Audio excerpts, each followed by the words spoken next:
We've all seen them, those I paid off my debt videos that pop up everywhere. But have you ever wondered why some of them absolutely explode and go viral, while others just kind of fizzle out? Well, that's exactly what we're going to dig into today. We're going to pull back the curtain on the script and the production plan behind a really powerful financial story to figure out what makes it work so well and, more importantly, how you can use those same tricks. It all starts with this. No music, no fancy graphics, nothing. Just a voice saying $18,000. That's it. And it's an absolutely brilliant hook because it's so abrupt, so stark. It's a number that just hangs there in the air, and you can't help but lean in and think, okay, what is this about? I need to know the story here. And then, right away, bam, the script gets super specific. See, it's not just a nice, round, clean $18,000. Nope, it's $18,042. And that tiny detail, those extra $42, that's what makes it feel 100% real. Suddenly, this isn't just some made-up story. You feel like you're listening to someone's actual life. And that little bit of precision, it builds instant trust with the viewer.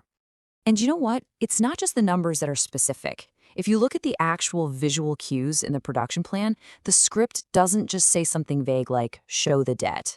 It's incredibly specific. It says, 3 statements on a kitchen table. Now that is so smart. Think about it. A kitchen table is where real life happens, right? It's for family dinners, homework, tough conversations. So when you see those scary-looking debt statements sitting right there, maybe under a single dim light, wow, it just creates this immediate, intimate feeling of stress that pretty much all of us can relate to. Okay, so at this point, we're totally hooked. We feel how real this situation is. But now comes the next crucial step. How does the story make us actually care? Well, it does it by building a hero, a character that we can genuinely root for. And the secret, as always, is all in the details. Just look at how these little details all work together. The person in the story isn't just some guy, right? He has a name, Dom. His income isn't just described as low, it's a brutally specific and honest $12.50 an hour. And this whole journey wasn't some magical overnight fix.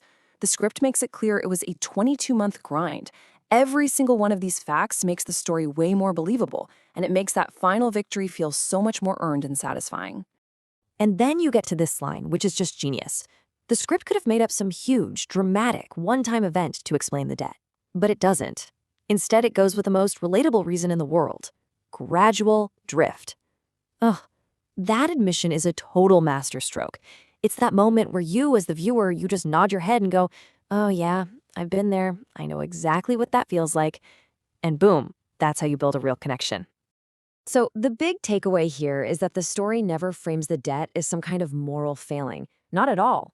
It's presented as this perfect storm of, well, life. A gap in employment, a car that suddenly breaks down, and then that gradual drift of small purchases that just quietly pile up. By framing it like this, the story completely removes the shame from the equation. And when you do that, the character becomes someone you genuinely, truly want to see win. All right, every great story has to have a turning point, right? That one moment where the hero decides, okay, enough is enough. They stop taking the punches and they start to fight back.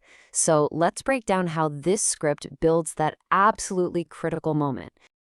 This line right here, this is the absolute heart of the entire story. This is the exact moment the problem stops being this big, scary, emotional monster, and it turns into something totally different, a math problem. And what's the amazing thing about a math problem? It has a solution. This is the pivot. This is the shift from feeling helpless to feeling empowered. And here is that math just laid out for everyone to see. When you realize that a jaw-dropping 91% of your hard-earned money from your minimum payment is just gone, feeding the interest monster while only a tiny 9% is actually hitting the debt itself, wow, that is a gut punch. It makes the problem so real, so concrete, and it makes the need for a change feel incredibly, incredibly urgent. It's funny, the production notes for the story actually have a name for this technique. They call it the viral trigger. And it's this really simple but powerful idea. You reframe a personal struggle, like debt, as a bigger systemic problem. When you do that, people don't share the story because they feel ashamed. No, they share it to say, see, this is the trap we're all in. This is what we're up against. It stops being one person's story and it becomes a rallying cry for everyone. Okay, so we've got the problem and we've got the motivation to change. Now we get to the good part, the solution. And for a story like this to work, the solution can't just be some vague advice like, oh, just try harder. No way. To be truly compelling, it has to be a real, actionable plan, a playbook. And here it is, a super clear 4-step system. And I want you to notice the language here. It's not passive. It's things like honest inventory, stop the bleeding. This isn't just some friendly little to-do list, is it? This is a battle plan. And framing it that way makes the solution feel so powerful, and most importantly, it makes it feel achievable for anyone watching. The script is even super strategic about the method it picks. It makes a very deliberate choice between the two big debt payoff methods. It goes with the debt avalanche, which is all about cold, hard math, tackling the highest interest rate first. It chooses that over the emotional dopamine hit you get from the snowball method. And this choice really hammers home the story's core theme. This is about solving a math problem in the most efficient way possible. And in this case, that choice literally saved Dom an extra $840. And again, just look at how realistic this is. The extra money doesn't come from some crazy get-rich-quick scheme or winning the lottery. Nope. It's from weekend gigs and selling some stuff online.